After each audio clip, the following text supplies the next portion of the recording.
Itu sebab hari ni serangan-serangan yang dilakukan ke atas DAP oleh PAS ialah kerana mereka risau, takut 4 tahun setengah daripada sekarang. Mungkin untuk pilihan raya di 6 buah negeri ni mereka masih boleh main isu agama, menakut-nakutkan orang Melayu berhubung dengan mungkin kehilangan maruah Melayu, kehilangan hak orang Melayu dan sebagainya. Tetapi kalau 4 tahun setengah lagi orang tengok pada pilihan raya umum yang ke-16, orang tengok okey pula bila DAP ni bersama dengan UMNO, alhamdulillah mereka saling menghormati apa yang terkandung di dalam Perlembagaan Persekutuan. Jadi orang PAS ni, orang Bersatu takut orang Melayu akhirnya boleh terima kehadiran DAP bersama dengan UMNO. Yang ini yang mereka takut. Kalau ini berlaku, maka seperti mana yang saya sebut banyak kali, ianya akan menjadi satu formula menang-menang, win-win situation. UMNO tidak lagi perlu takut untuk bertanding di mana saja UMNO nak bertanding. UMNO boleh bertanding di bandar, UMNO boleh bertanding di luar bandar, UMNO boleh bertanding di tempat-tempat yang ada ramai pengundi bukan Melayu juga. Macam sebelum ni kita hanya bertanding di kursi yang hanya ada pengundi Melayu yang tinggi. Sama juga, PH juga dah tak perlu takut nak bertanding di kawasan yang mempunyai pengundi Melayu yang tinggi. Mereka boleh bertanding di mana saja, di bandar ke, di kampung ke, di kawasan bukan Melayu ke, mereka tetap boleh menang. Yang ini yang ditakuti oleh musuh-musuh kita. Kita tak boleh benarkan. Sebab itu tuan-tuan dan puan-puan, Perikatan Nasional kita tidak boleh benarkan untuk mereka mengambil WMA 1 inci pun bumi negeri Selangor di tangan kita, Pakatan Harapan dan juga Kerajaan Perpaduan. Boleh?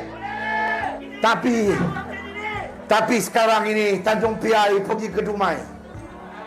Dari Dumai naik kereta, keluar undi beramai-ramai. Sekarang UMNO kawan kita.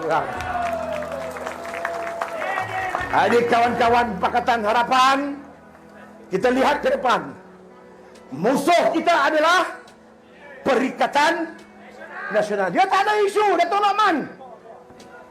Apa isu dia nak serang kita? Sebab itu sekarang ini mutakhir mereka memainkan sentimen perkauman. Mereka mainkan sentimen agama. Mereka mainkan sentimen kebencian untuk menakut-nakutkan pengundi, untuk menakut-nakutkan rakyat di negeri Selangor ini supaya tidak mengundi Pakatan Harapan, supaya tidak mengundi Kerajaan Perpaduan.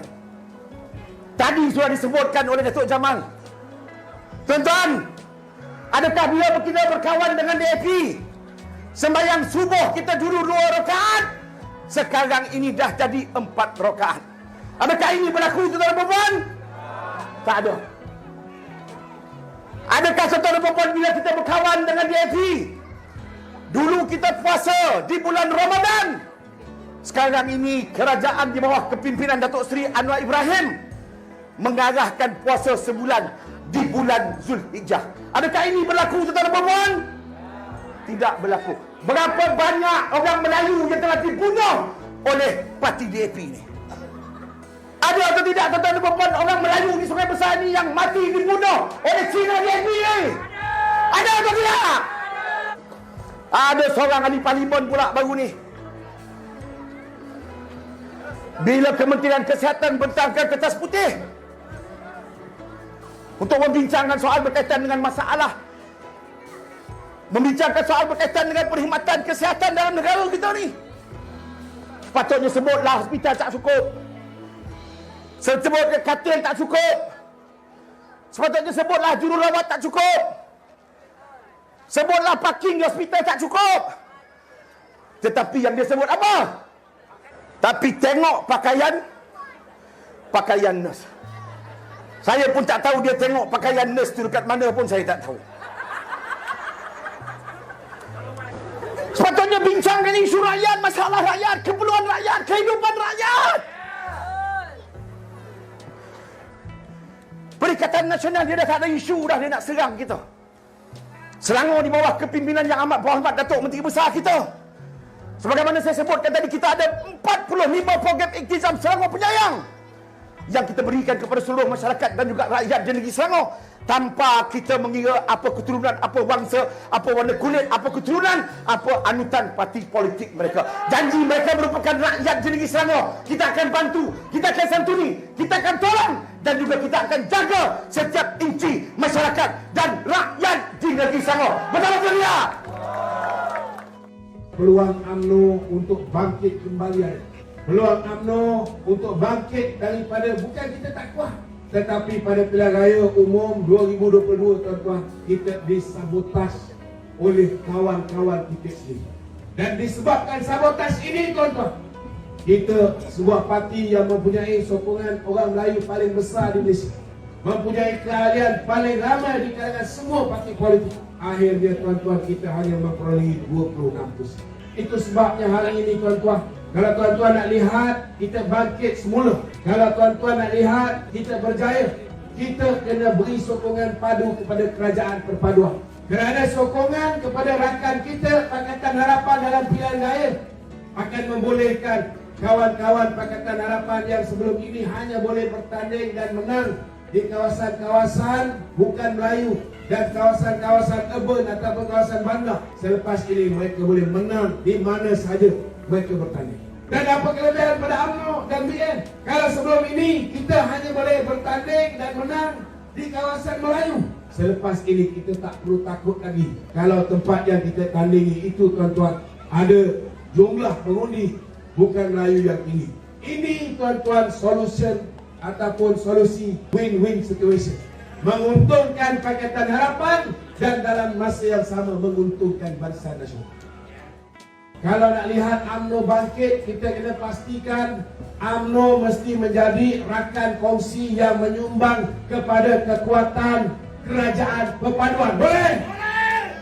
Dan hanya dengan cara ini saudara, insya-Allah orang akan hormat kepada UMNO dan kerajaan perpaduan ini akan berdiri teguh. InsyaAllah kalau boleh bukan hanya sampai ke hujung penggal 5 tahun ini. Kita harap selepas ini kerajaan perpaduan ini akan menjadi titik tolak berakhirnya rasisme, berakhirnya politik menunggang agama, berakhirnya perkauman sempit, dan rakyat Malaysia sekali lagi akan kembali tuan-tuan untuk hidup dengan penuh harmoni insya-Allah.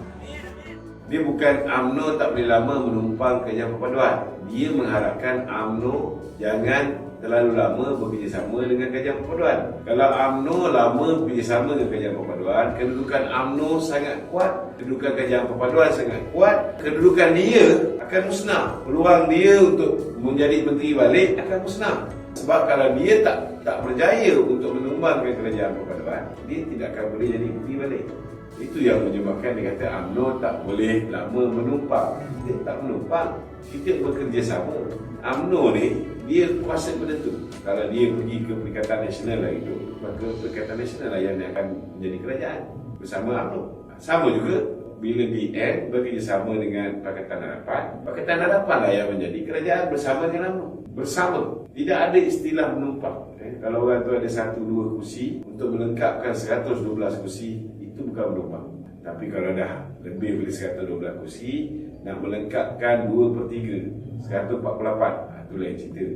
Ini kita kena faham. Kita kena faham bahawa geng Perikatan Nasional ni sakit hati dengan kerjasama di antara UMNO dengan Pakatan Harapan, BN dengan Pakatan Harapan, ialah kerana selagi kita bekerjasama dengan Pakatan Harapan, selagi itulah mereka tidak boleh menumbangkan kerajaan perpaduan. Selagi itulah mereka tidak boleh memerintah. Sekarang ni mereka nak tepuk atap. Itu je. Dan ada setengah-setengah tu mengaku dia orang Datuk Najib, padahal dia mesyuarat bersama dengan Ketua Penerangan Bersatu. Ada yang buat live pakai baju BN. Itu pun boleh tahan juga tu. Buat live pakai baju BN, tapi hati dah ke PN. Last sekali mengaku depan Tuan Ibrahim Tuan, dia akan masuk Tingkatan Nasional. Dia kata kalau nak selamatkan Datuk Najib, kita kena pastikan undi Perikatan Nasional. Sedangkan tuan-tuan, kita yang pergi berjumpa Datuk Najib, keluarga-keluarga yang menghadap Datuk Najib setiap hari tuan-tuan, terutamanya bila mahkamah punya kes dan sebagainya, pesanan Datuk Najib, pastikan kita jangan sampai UMNO ni jatuh dan ditimpa tangga lagi. UMNO dah teruk lagi tuan-tuan. Takkan kita nak biarkan lagi UMNO terus jatuh. Saudara, kalau UMNO tuan-tuan, dengar kata orang-orang yang kata kita kena boykot pilihan raya, dengar kata kalau BN bertanding kita keluar mundi, kalau PH bertanding kita tak keluar mundi. Saya nak beritahu tuan-tuan, pilihan raya kali ini saudara, sebahagian kursi PH akan lawan. Ada yang daripada Parti Amanah, ada daripada DAP, ada daripada PKR. Tapi lambang yang mereka pakai hanya satu, lambang Pakatan Harapan. Daripada UMNO akan bertanding, mungkin juga daripada MCA dan MIC juga akan bertanding. Tetapi kita hanya akan guna satu lambang. Lambang dia lambang Barisan Nasional. Kita nak kata bergelut tu tidaklah bergelut sangat, tetapi kita tidak nafikan bahawa memang ada di kalangan akar umbi kita yang masih lagi sukar menerima realiti bahawa kita terpaksa bekerjasama dengan rakan-rakan Pakatan Harapan dalam kerajaan perpaduan ini. Itu memang kita tak boleh nafikan. Memang ini realiti yang kita sedang hadapi. Dan saya yakin kita sedang cuba mengatasinya sedikit demi sedikit. Dan dari segi jentera penerangan kita pun dah ada jadual yang kita susun untuk turun ke akar umbi yang agak padat. Hari ini kita lihat Naib Presiden UMNO yang pertama, Datuk Seri Wan Rosli telah pun mengadakan majlis penerangan latihan kepada akar umbi kita, terutamanya untuk mereka yang terlibat dalam 6 pilihan raya negeri ini. Dan kita dah pergi ke setiap negeri untuk menganjurkan kita punya kursus, termasuklah kita punya penjelasan berhubung kenapa kita perlu bekerjasama bersama dengan Pakatan Harapan, kenapa wujudnya kerajaan perpaduan. Semua naratif-naratif telah sampai ke akar umbi, namun kita tidak nafikan bahawa ada setengah-setengah tu dia boleh terima dengan mudah, ada setengah-setengah tu memakan masa sikit. Kalau orang-orang muda ni, alhamdulillah, setakat ni kita tidak ada banyak halangan untuk mendapat sokongan daripada orang muda. Tetapi kawan-kawan kita yang berusia 50 tahun ke atas, 40 tahun ke atas, antara yang bak kata orang tu sudah tertanam dalam pemikiran dia apa yang diindoktrinasi oleh Tun Mahathir, oleh mereka-mereka selepas Mahathir tentang DAP.